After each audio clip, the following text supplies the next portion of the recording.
నమస్తే, welcome to our channel. నేను మీ రిషి. ఇక ఈరోజు మనతో పాటు ఉన్న గెస్ట్ ఎవరు అని అంటే సీనియర్ పొలిటికల్ అనలిస్ట్ అలాగే వైసీపీ సపోర్టర్ చింత రాజశేఖర్ గారు మనతో పాటు ఉన్నారు. వారిని అడిగి మిగతా విషయాలు తెలుసుకుందాం. నమస్తే సార్. నమస్తే. ఎలా ఉన్నారు? నేను బాగున్నాను సార్. మీ ఇంట్రొడక్షన్లో నాకు ఇబ్బంది ఉంది. వైసీపీ సపోర్టర్ అనేది కాదు, నేను పొలిటికల్ అనలిస్ట్ అంతే. సీనియర్ కూడా కాదు, పొలిటికల్ అనలిస్ట్, వైసీపీ సపోర్టర్ కూడా కాదు. సార్, వైసీపీ సపోర్టర్ కానప్పుడు మీరు వైసీపీ పార్టీ గురించి అంతగానం ఒక టైంలో మాట్లాడిన సందర్భం మేము విన్నాం, మేము చూసాం. మరి ఎందుకంటారు? దాన్ని ఎలా సమర్థించుకుంటారు? వైసీపీ అంటే వైసీపీ ఆంధ్రప్రదేశ్ ప్రజలకు ఏం చేస్తుంది, తెలుగుదేశం ఏం చేస్తుంది, జనసేన ఏం చేస్తుంది అని చూసినప్పుడు వైసీపీ ప్రజలకు మేలు చేస్తున్నప్పుడు వైసీపీ ప్రజలకు మేలు చేస్తుందని చెప్పాలి. ఏ విధంగా మేలు చేస్తుంది అనుకుంటున్నారు ఆంధ్రప్రదేశ్ ప్రజలకు? వైసీపీ ఆంధ్రప్రదేశ్కి చేయని మేలే ఉంది. ఆంధ్రప్రదేశ్లో విద్యా వ్యవస్థ, నాడు నేడు వ్యవస్థ తీసుకొచ్చిన తర్వాత విద్యార్థులకు అందించిన నాణ్యమైన విద్య. ఈ రోజున కూడా విద్యార్థులు అంటారు జగన్మోహన్ రెడ్డి గారి పరిపాలన బాగుండేదని. వాళ్ళకి బైలింగ్వల్ టెక్స్ట్ బుక్స్ అంటే ఇంగ్లీష్, అంటే ప్రభుత్వ పాఠశాలలో కూడా ఇంగ్లీష్ మీడియం అంటే ఇంగ్లీష్ మీడియం చదువుకోవచ్చు, తెలుగు మీడియం అంటే తెలుగు మీడియం చదవచ్చు. అంటే ఇంగ్లీష్లో ఆ పాఠం ఎలా ఉంటుంది, దాని తెలుగు అనువాదం ఎలా ఉంటుంది, రెండు మీరు ఎప్పటి నుంచి ఇస్తున్నారు? 1వ తరగతి నుంచి ఇస్తున్నారు. అప్పుడు ఏమవుతుంది, ఆయనకి విద్యార్థికి ఆ భాష మీద ఈ తెలుగులో ఇలా చెప్పాలంటే ఇంగ్లీష్లో ఇలా చెప్పాలి అనేది తెలుస్తుంది. సో దాని ద్వారా ఏమవుతుంది, అతను ప్రైవేట్ పాఠశాలలతో పోటీ పడతారు. ఈ తెలుగుదేశం పార్టీలో ఉన్న నారాయణ చైతన్య అనుబంధ సంస్థలు వాళ్ళ పొట్టగొట్టే ప్రయత్నం చేస్తారని బాధపడిపోయి ఆంగ్ల మాధ్యమం ప్రవేశపెడితే అది పెద్ద ఇదైపోయిందని గగోలు పెట్టేశారు. కానీ దీని వలన ఏమైంది, 2వ సంవత్సరమో వరల్డ్ బ్యాంక్కి మన ఆంధ్రప్రదేశ్ పాఠశాలలో చదివే పిల్లలు యునైటెడ్ నేషన్స్కి వెళ్ళారు. యునైటెడ్ నేషన్స్ అంటే ప్రపంచ దేశాధినేతలు ప్రసంగించే వేదిక మీద నుంచి ఆంధ్రప్రదేశ్లో మారుమూల గ్రామానికి చెందిన నిరుపేద పిల్లలు, వాళ్ళ జిల్లా హెడ్ క్వార్టర్ కూడా చూసుంటారు. వాళ్ళు వెళ్ళి ఎక్కడ ప్రసంగించారు? డొనాల్డ్ ట్రంప్ ఎక్కడ మాట్లాడతారు అక్కడికి వెళ్ళి మాట్లాడారు ఇంగ్లీష్లో. దీని పుణ్యం మొత్తం జగన్ గారిది అంటారు. అయితే డౌటే లేదు, జగన్ గారిది అయితే డౌటే లేదు. షూరా? 100% షూరా? 100% షూరా? 100% కాదు అని నేను అంట. మీరు అన్న ఆధారాలు చూపించండి. కాదు అని నేను అంట. చూపించండి ఆధారాలు. ఒకవేళ నిజంగానే జగన్ గారు అంత మంచి ప్రయత్నం, అంత మంచి విద్యా భరోసా ఇచ్చారు అని అంటే ఓటమి పాలు మళ్ళీ ఎందుకు అయ్యారు?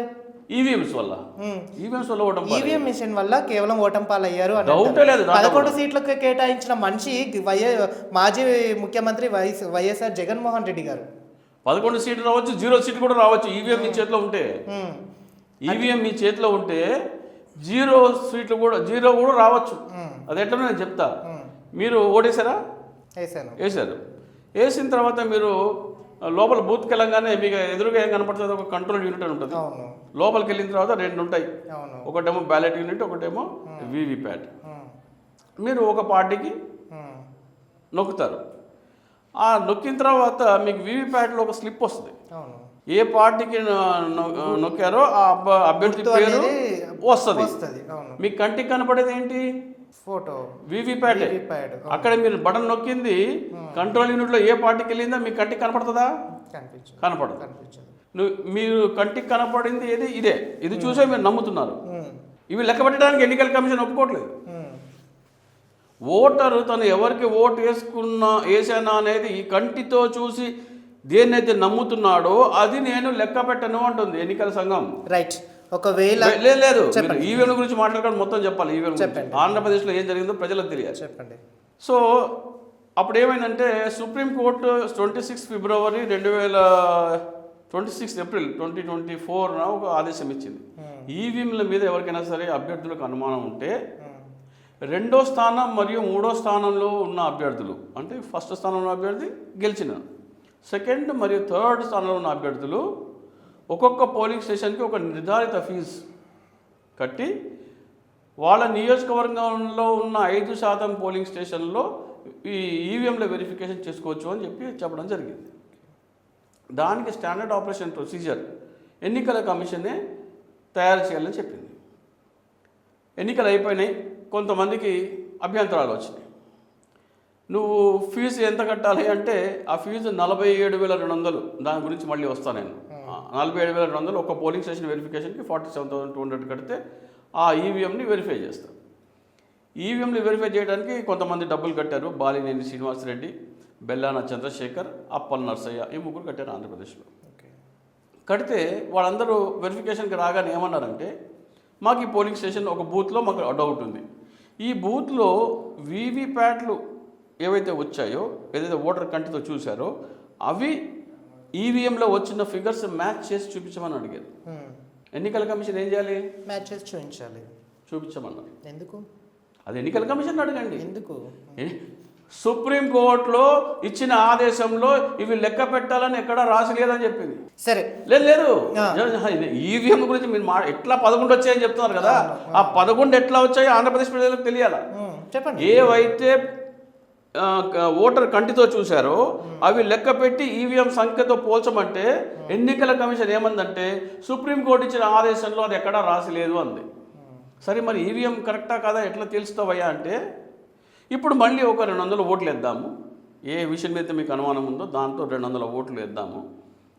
ఆ ఓట్లు వేసిన తర్వాత ఆ ఓట్లకు కూడా స్లిప్లు వస్తాయి కదా, ఆ స్లిప్లు ఈ ఓట్లు పోల్చి చూద్దాము. ఈవీఎం కరెక్ట్ ఉంటే కరెక్ట్ ఉన్నట్టు, తప్పు ఉంటే తప్పు ఉన్నట్టు అని చెప్పింది. ఇది ఎన్నికల కమిషన్ ఇచ్చిన ప్రతిపాదన. కరెక్టా? ఇది కాదు. సుప్రీంకోర్టులో ఇచ్చిన ఆదేశాలలో వీవీప్యాట్ లెక్క పెట్టాలని లేదు అని ఒరిజినల్ వాటిని లెక్క పెట్టడానికి నువ్వు అభ్యంతరం చెప్తున్నావు. మాక్ పోలింగ్ అంటారు దీన్ని. మాక్ పోలింగ్లో చేసిన 200 ఓట్లకి అది కరెక్టా కాదని మళ్ళీ వీవీప్యాట్లు లెక్క పెట్టి తెలుస్తా అంటున్నావు. అంటే ఈవీఎం పనితీరు నువ్వు రూఢి చేసుకోవాలంటే వీవీప్యాట్ లెక్క పెడితేనే తెలుస్తుంది అని నువ్వు ఒప్పుకుంటున్నావు. మరి ఎన్నికల రోజున అవకతవకలు జరిగినాయి అని తెలవాలంటే ఎట్లా తెలియాలి? ఎన్నికల రోజున వీవీప్యాట్ కదా లెక్క పెట్టాలి నువ్వు. అది లెక్క పెట్టాలంటే ఎందుకు వద్దంటున్నావు నువ్వు? దాంట్లో ఏమి తప్పు లేకపోతే, టీడీపీ పార్టీ వాళ్ళు వద్దు అంటే నేను చెప్పేది రండి, దాంట్లో ఏమి తప్పు లేకపోతే ఒక్కసారి కాకపోతే 1000 సార్లు లెక్కేసుకోరా అనాలా. భాష కూడా ఏదో మాట్లాడాలా.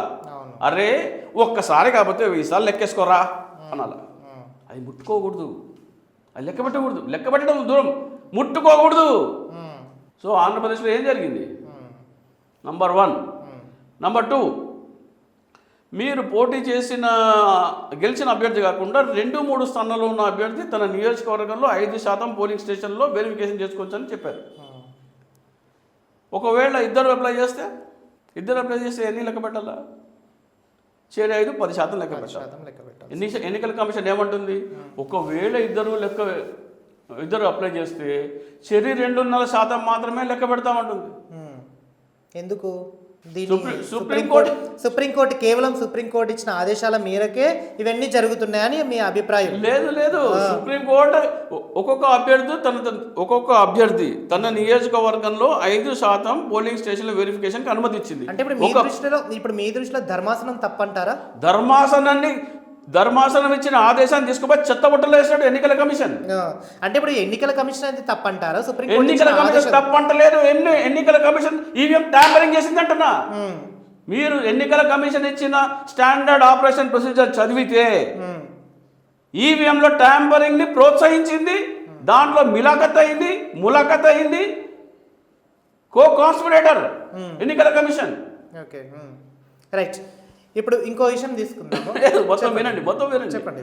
మీరు 5% 10% లెక్క పెట్టమంటే మేము లెక్క పెట్టాము. 5% 2.5 లెక్క పెడతాం అంటున్నాం. ఎన్నికల కమిషన్ ఏమనాలి? అరే బాబు, సుప్రీంకోర్టు 5 లెక్క పెట్టమంది. సుప్రీంకోర్టు 100% లెక్క పెట్టమంటే 100% లెక్క పెడతామంటాము. మాకేం అభ్యంతరం లేదు. మీరు 10% లెక్క పెట్టుకుంటారా, ఏదో లెక్కుంటారో మా మిషన్లు అన్ని కరెక్ట్ అయినా లెక్కేసుకోండి అనాలా? లేదు. ఒక నియోజకవర్గంలో పోటీ చేయడానికి ఎంత డిపాజిట్ కట్టాలి ఒక అభ్యర్థి? అసెంబ్లీ అయితే 10,000, పార్లమెంట్ అయితే 25,000. మొత్తం అన్ని పోలింగ్ స్టేషన్లకి అది కట్టాలి. ఒక్క పోలింగ్ స్టేషన్ వెరిఫికేషన్కి 47,200 రూపాయలు ఫీజు పెట్టినాం. ఒక్క పోలింగ్ స్టేషన్ వెరిఫికేషన్కి 47,200 రూపాయలు పోలింగ్ ఫీజు పెట్టినాం. అంటే ఏంటి? డబ్బులు ఎక్కువైపోతాయని ఓడిపోయినాం కదా, ఈ డబ్బులు ఎందుకు కానీ ఎవడు రాకూడదు, డిస్కరేజ్ చేయడం. అలాగే మీరు ఎన్నికలు అయిపోయిన తర్వాత అప్లై చేసుకోవడానికి 7 రోజులు సమయం అని చెప్పింది సుప్రీంకోర్టు. 7 రోజులు సమయం. ఒకవేళ జనవరి 1వ తారీఖు నాడు ఫలితాలు వచ్చి ఉంటే ఎప్పుడు లాస్ట్ డేట్? జనవరి 10. 7 days టైం ఇచ్చింది. అవును. జనవరి 1st రిజల్ట్స్ వచ్చినాయి. అవును. ఎప్పుడు లాస్ట్ డేట్ ఎప్పుడు అవుతుంది? 7 days తర్వాత అంటే 7 days తర్వాత 10th ఆ టైంలో వస్తుంది. 8 days అవుతుంది. 8 days. 7 + 1 8 8. సుప్రీంకోర్టు ఏం చేసింది? సుప్రీంకోర్టు అక్కడ క్లియర్గా చెప్తే హర్యానాలో ఏమైంది? అక్టోబర్ 8న ఫలితాలు వచ్చాయి. నేను హర్యానా వాళ్ళందరికీ చెప్పిన, బాబు మీ ఈవీఎంలో ఇదైంది, మీరు వెళ్ళి ఈవీఎం వెరిఫికేషన్ కోసం అప్లై చేయమంటే వాళ్ళు చెప్పగా 14th రోజున హర్యానా కాంగ్రెస్ కమిటీ ఒక లెటర్ ఇచ్చింది. అభ్యర్థులందరూ వెళ్ళి వీవీప్యాట్ వెరిఫికేషన్ కోసం అప్లై చేయమని. వాళ్ళందరూ 15th రోజున అప్లై చేయడానికి వెళ్ళారు. నిన్ననే లాస్ట్ డేట్ అయిపోయిందంటదే.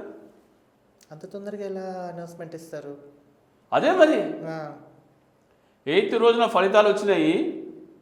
8 లెక్కేసుకోండి, 8, 9, 10, 11, 12, 13, 14 7 days అంటుంది. 8 కూడా లెక్క పెడుతున్నాడు. నువ్వు 8న ఎప్పుడు ఇచ్చినావు రిజల్ట్? ఈవినింగ్ 5 o'clock ఇచ్చినావు. ఈవినింగ్ 5 o'clock ఇచ్చి నువ్వు 8 కూడా ఎట్లా లెక్క పెడతావు? సో ఈవీఎంల వీవీప్యాట్ లెక్క పెట్టడానికి ఎన్నికల కమిషన్ ఉచ్చబోసుకుంటుంది. దాంట్లో తప్పు లేకపోతే నీకు ఎందుకయ్యా లెక్క పెట్టు. సో ఎన్నికల కమిషన్ భయపడింది. అయితే ఎన్నికల కమిషన్ మోసం చేసింది. ఆంధ్రప్రదేశ్లో కాదు, హర్యానా, మహారాష్ట్రలో కూడా ఎన్నికల కమిషన్ భారతీయ జనతా పార్టీ తొత్తులాగా మారి ఈవీఎం ట్యాంపరింగ్లో వారికి సహకరించి ఫలితాలని తారుమారు చేసింది. ఆంధ్రప్రదేశ్లో వైసీపీ ఓడిపోలేదు, 110 స్థానాలతో గెలిచి ఉంటుంది కనీసం. Okay, ready. ఓకే, ఇవన్నీ చేసిన తర్వాత మీకేమనిపిస్తుంది? ఈవీఎం ట్యాంపరింగ్ని ఈ స్టాండర్డ్ ఆపరేషన్ ప్రొసీజర్లో మీరు ఇవన్నీ చెప్పిన తర్వాత మీకు ఏమనిపిస్తుంది? ఎన్నికల కమిషన్ అంటే ఇప్పుడు దీన్ని బట్టి చూస్తే ఎన్నికల కమిషన్ రాంగ్ అనే అనిపిస్తుంది మీకు. దాంట్లో ఈవీఎంలో తప్పేం లేకపోతే లెక్కేసుకోవయా అనాలా? మాలాంటి వాళ్ళు ఏమన్నా ఉంటే ఖచ్చితంగా లెక్కేమని చెప్తాం మేము. ఆ టైంలో లెక్క పెడుతుంది ఎన్నికల కమిషన్ ఏం జరిగినట్టు లెక్క. అంటే దీన్ని బట్టి చూస్తే కావాలనే ఇది అంతా చేసిండ్రు అని చెప్పేసి క్లియర్గా అర్థమైపోతుంది. ఇంతకంటే డౌట్ లేదు. ఇంకా బుర్ర అర్థం కాకపోతే ఏం చేయలేము మనం. సో ఆంధ్రప్రదేశ్లో ఏం జరిగిందో నేను చెప్తున్నా, ప్రజలు అర్థం చేసుకోవాలి.